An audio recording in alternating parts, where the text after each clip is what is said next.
أعوذ بالله من الشيطان الرجيم بسم اللہ الرحمن الرحیم۔ تمام دیکھنے اور سننے والوں کو السلام علیکم۔ آج میں لے کر آئی ہوں آپ کے لیے حضرت بلال رضی اللہ عنہ کی ہجرت کا واقعہ، جب انہوں نے مدینہ منورہ سے ہجرت کی۔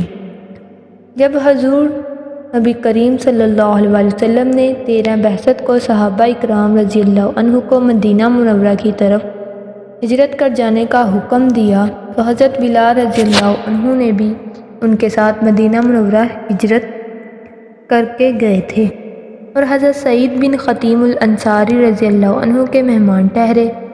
اس کے بعد مواخات کے سلسلے میں حضور اکرم صلی اللہ علیہ وسلم نے مدینہ منورہ میں حضرت بلال رضی اللہ عنہ کو حضرت ابو رویہ عبداللہ بن عبد الرحمن خشعی الانصاری رضی اللہ عنہ کا اسلامی بھائی قرار دیا۔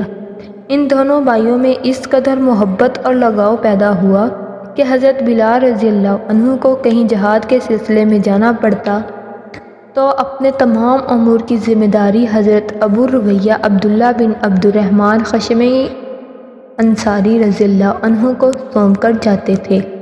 حضرت بلال رضی اللہ عنہ شام کے جہاد میں شریک ہونے کے لیے روانہ ہونے لگے تو امیر المومنین حضرت عمر فاروق رضی اللہ عنہ نے حضرت بلال رضی اللہ عنہ سے پوچھا کہ بلال، تمہارا وظیفہ کون وصول کرے گا؟ حضرت بلال رضی اللہ عنہ نے جواب دیا، ابو رویہ، کیونکہ رسول صلی اللہ علیہ وسلم نے میرے ساتھ ان کا جو رشتہ اخوت قائم فرمایا ہے وہ کبھی ٹوٹ نہیں سکتا۔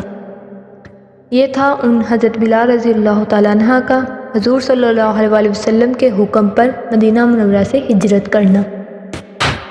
اور میں آپ کو اپنی نیکسٹ ویڈیو میں ان کے بارے میں بہت کچھ بتاؤں گی۔ اب تک کے لیے اللہ حافظ۔